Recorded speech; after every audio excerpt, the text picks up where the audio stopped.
try and make it seem as though people love Israel, and they pump the individual like telephone votes. They just rig it so they can get a high placement year over year. It is a way for Israel to try and make it seem as though there is more support and act like this is something that matters.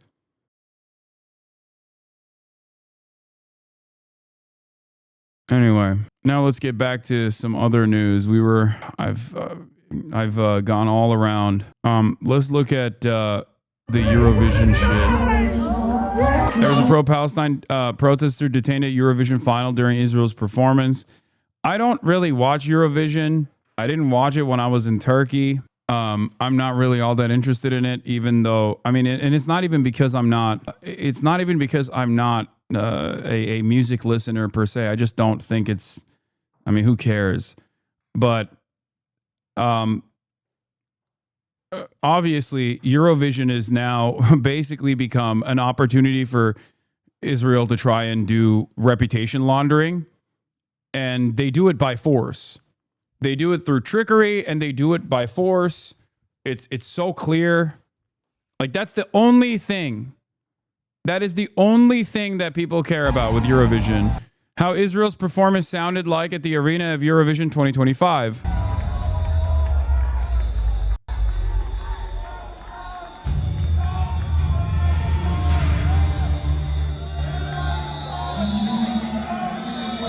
The entire arena was screaming. The entire arena was booing, making noise, not in a positive way, but in a negative one. And yet, obviously, the TV shut off the crowd noise. Not only did they shut off the crowd noise, but they made it illegal to bring Palestinian flags in.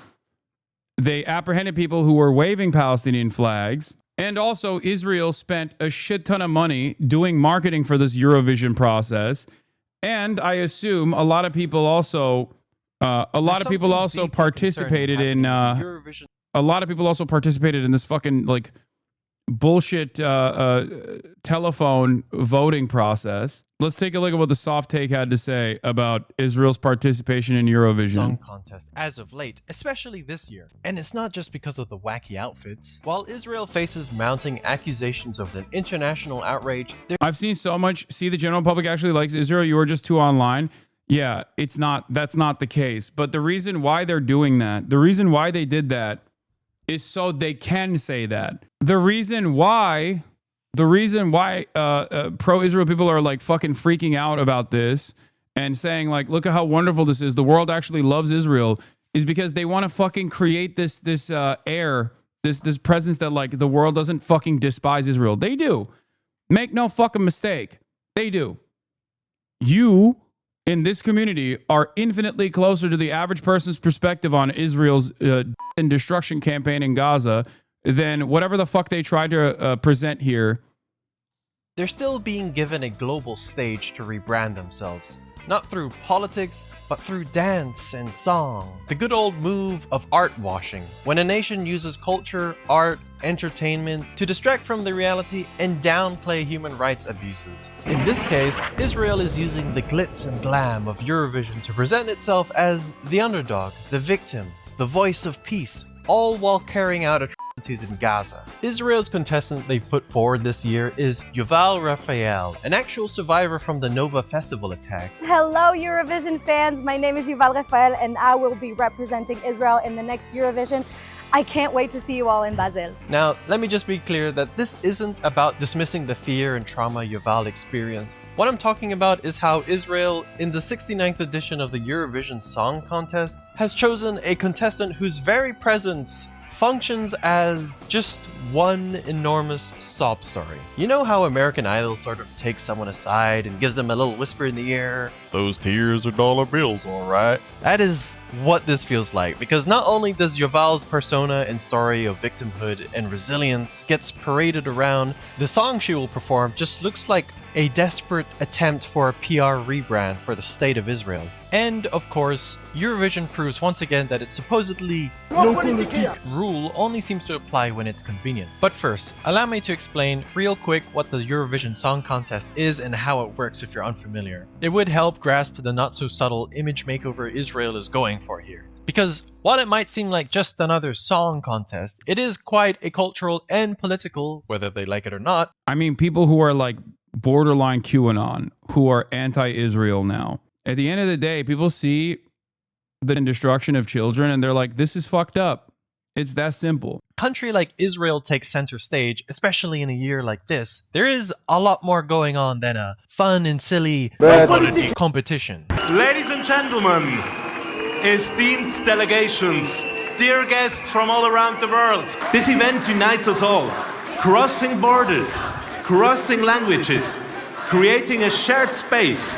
So maybe you've seen some snippets of it and wondered, is that what goes on in Europe? You'd be correct. Once a year, singers, bands, musicians get all dressed up and represent their country to give a performance of a lifetime with an original song live on stage. Flags wave, the host country's electricity bill shoots through the roof, and just about every LED light in Europe gets wired to one stage. It was launched in 1956 by the European Broadcasting Union and was meant to unite post-war Europe through music. Countries vote for each other, usually it's neighboring countries, trade partners, and occasional political crushes. And eventually, a winner is crowned. And despite being called the Eurovision, there are still countries outside the geographic region of Europe that participate, like Australia and Israel. That's because any country that is a member of the European Broadcasting Union can participate. To win, a country with the highest number of points, and this is where Israel loves to play around a little, points are gotten from professional jurors from each country that vote for a country of their choice. That makes up for half of the total vote. And the other half is made... Yeah, this is just a propaganda operation for Israel. It's just a way to like try and make it seem as though people love Israel. And they pump the individual like telephone votes. They just rig it so they can get a high placement year over year. It is a way for Israel to try and make it seem as though there is more support and act like this is something that matters. Yeah, from what I understand, Eurovision is sponsored by Moroccan Oil, which is an Israeli company as well. Fans voting through paid texts or phone calls, where individuals can vote for a maximum of 20 times. And like I said, this is the part where Israel can demonstrate its strong solidarity, turning bloodshed into ballads, headlines into harmonies. הקהל ריגש אותי בצורה שאני פשוט רציתי לבכות. כי הייתי כל כך מוכנה לכאילו. ולא היה אחד, רק לעזב, רק דגל ישראל. Because when it came to the public vote for Israel in Eurovision 2024, just 7 months of responding to October 7th with a genocide, Israel received 323 public votes. Yeah, the UK commentator said it's a mixed reaction. Not sure what you're hearing at home. Not only that, but also the Spanish broadcaster, the European Union Broadcasting Union, has threatened... Hold on. Why can't I pause this video? What the fuck? What the fuck is wrong with Twitter, man? The European Broadcasting Union has threatened to fine Spain's state broadcaster if its commentators reference Gaza during the Eurovision. It's a response after the Spanish commentators remembered Gaza when Israel's song was being introduced during the semifinal. They will rise. This was the Spanish, as this is one of the only mechanisms that they have to just do propaganda. But here was even Graham Norton's take while this was happening. And I think the EBU will be breathing the largest sigh of relief that they're not faced with a Tel Aviv final next year. Yeah, the EBU will be breathing the largest sigh of relief that they're not faced with a Tel Aviv final. I was wondering why nobody was posting the clip of Graham Norton said at Eurovision. He had the audacity to say before Yuval's performance that the entry continues to be controversial, and he let the home audiences know that there was slightly a mixed response in the hall. That's it. On to song number 4 now, and it's the turn of Israel. Now, of course, their participation in the competition continues to be controversial.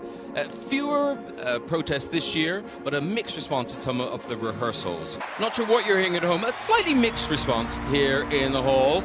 Yeah, they zoomed in on like a couple pro-Israel pro-Israel people in the crowd to not show the full scope of anger and resentment inside of the arena. Again, it is a carefully crafted propaganda operation, but it doesn't change the reality. It doesn't change the depravity of Israel's actions. It doesn't change the analysis that many average people, citizens in these countries, feel towards Israel. Israel has officially become a fucking pariah state, and it does not matter. They are trying to manufacture consent. They are trying to manufacture an alternative reality that does not exist. 323 points. And remember, Eurovision, without any contest whatsoever, swiftly banned Russia from participating after Russia's unjustifiable invasion of Ukraine, which is fair. It's fair to do. And yet Israel, for 2 years in a row now, while continuing its genocide, has been allowed to participate in Eurovision. So when people say, oh, this is not political, remember, it just means that like Israel has more institutional influence in the Western world than Russia does to be able to participate in these things, to engage in the act of art washing.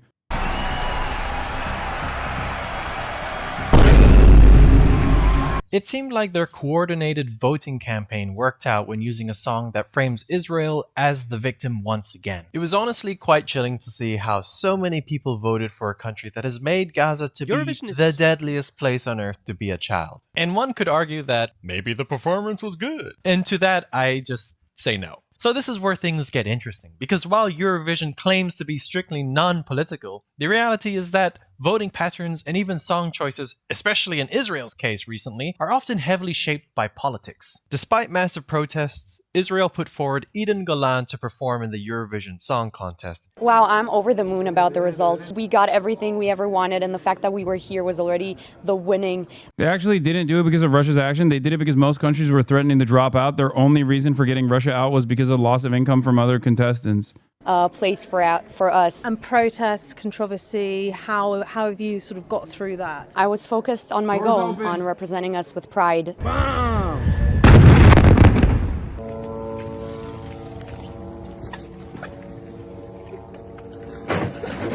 And nothing around really affected me. Eden's song was originally called October Rain, which directly referenced the Hamas attacks and leaned hard into a one-sided narrative of Israeli victimhood. Organizers of the Eurovision Song Contest stepped in and asked for changes, citing Eurovision's ban on overtly political messaging. And in response, the official Israeli broadcaster stated, "Israel must sound its voice with pride and its head high and raise its voice in every world forum, especially this year." Yes, because what better year for patriotic flexing than 2024? The same year Israel was responsible for unaliving 16,456 Palestinian children. So a rewritten version was submitted and their song was renamed Hurricane. We are flipping through weather reports trying to find something that sticks. Though that didn't stop the backlash and protests continued. Accusations of art washing mounted, artists threatened to boycott, and yet Israel was still greenlit to perform. And now we come to today. It's 2025. Israel hasn't exactly taken a day off, and you see the word right now being used by legal scholars, human rights groups, and at the International Court of Justice. Protesters are still protesting. And despite all of this, Israel is once again taking part in Eurovision. Last year, they tried to sneak in a song about the October 7th attacks, but that didn't work, so now this year they put a whole Nova Festival survivor from October 7th to perform for Israel and remind the people on why they started their quest on committing a genocide. Try and deny us of that, European Broadcasting Union. And they seem to have managed to navigate the Eurovision ban on political messages within the song itself this time. The lyrics aren't political on the surface, but arguably promote a certain narrative. They're filled with vague messages about loss, light, and healing. Lyrics like, "Everyone cries, don't cry alone, all the pain will go by, a new day will rise." Lines like these lean into emotional recovery, which can resonate with national trauma or the mourning of war casualties. And while these are universal themes, in the context of Israel, they often align with narratives of victimhood, even though they're committing a genocide. Another part of the lyrics contains, "Many waters cannot quench love, nor can the floods drown it," which is actually a quote from a Hebrew Bible passage, Songs of Songs 8:7, which is apparently a powerful metaphor to express the unconquerable and indestructible nature of love. Did you think you would land in Bible class when you clicked on this video? And while the passage itself is a beautiful expression of love, singing this while a nation associated with that religious text is engaged in a war crime-riddled conflict that has cost countless Palestinian lives is bonkers. The juxtaposition of love and conflict is just bonkers, man. That's propaganda through poetry. Now, in contrast to that, Iceland's contestant in Eurovision 2019, a rock band called Hatari, was penalized for holding a Palestinian flag. And we go to France. Our next country is France. According to EurovisionWorld.com, the Icelandic broadcaster was fined 5,000 euros for holding the Palestinian flag. The contest organizers said that this gesture infringed their rules banning political gestures. Literally a Palestine. Why is that a political gesture? I wonder. The recognition of Palestinians in Palestine is considered a political gesture, chat. It is a political gesture to recognize the humanity of the victims of genocide. Interesting. Of course, they didn't do this with Ukrainian flags. Ukraine gets to participate in Eurovision. Palestine does not. It is the most overt, most shameful display of hypocrisy by Western nations, an ongoing atrocity, and their lack of interest in doing anything meaningful to stop it. Flag. It doesn't even say Free Palestine on it. So in 2019, a silent flag was too political. But in 2024 and 25, an entire song wrapped in Zionist symbolism is just art. This leaves us with the question: is neutrality really neutral if it punishes the oppressed while platforming the powerful? It suggests that showing empathy for Palestinians is seen as controversial. So as a response, you will find some artists to find creative ways to show their solidarity with Palestinian suffering. Like Eric Sade. I'm sorry, I don't know how to pronounce that name. Eric from Sweden did with discreetly wearing the keffiyeh. And of course, with the EBU being the fun bunch of bastards they are, they issued a statement regretting that Sade wore the scarf. We regret that Eric Sade chose to compromise the non-political nature of the event.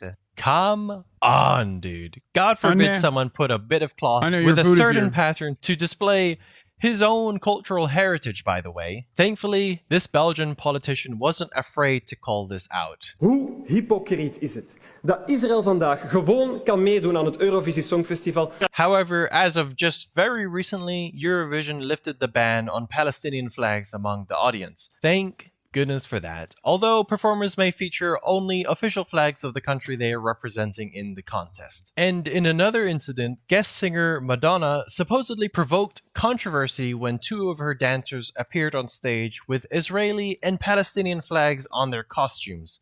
As a response from Israel's culture minister, Miri Regev, it was an error. Politics and a cultural event should not be mixed. Which is gobsmackingly hilarious because today Israel is trying to do just that more than any other contestant in this year and the last year. So I'm inclined to think that Miri Regev might have been talking about something else when talking about not being able to mix two things together. Another glaring double standard lies in how quickly Russia was banned from Eurovision in 2022 following its invasion of Ukraine.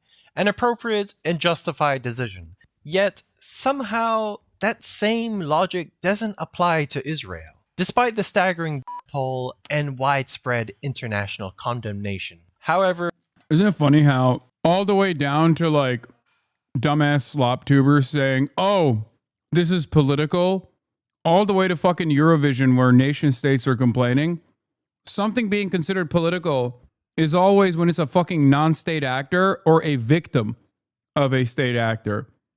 It's always political if it's like a marginalized community getting representation in video games.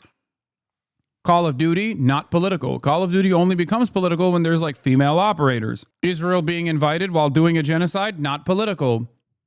The mere mention of Palestinians, the victims of Israel genocide, political. Always the same principle, dude. Always. Thankfully, many people are not silent on the imbalance of justice here. Across Europe, there have been street protests, online campaigns, and growing calls for a boycott of Eurovision 2025.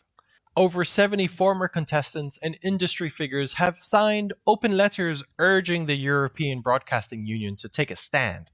Yet, Israel remains in the competition. Why? Well, part of the reason why might be because one of their presenting partners is Moroccan Oil, an Israeli cosmetics brand, and has been an event sponsor since 2020. The official Eurovision site does have a part in their FAQ that's all about why Israel is still participating, and honestly, it would save everyone time if they could just be upfront and be like, guys, Moroccan Oil is a sponsor. Don't ruin this for us. Anyway, they put voices against genocide in an impossible position where if you push back, suddenly you're the one trying to cancel a survivor of a terrorist attack. Consider watching something else tonight. Stay loud because your voice... Yeah, I don't care about that.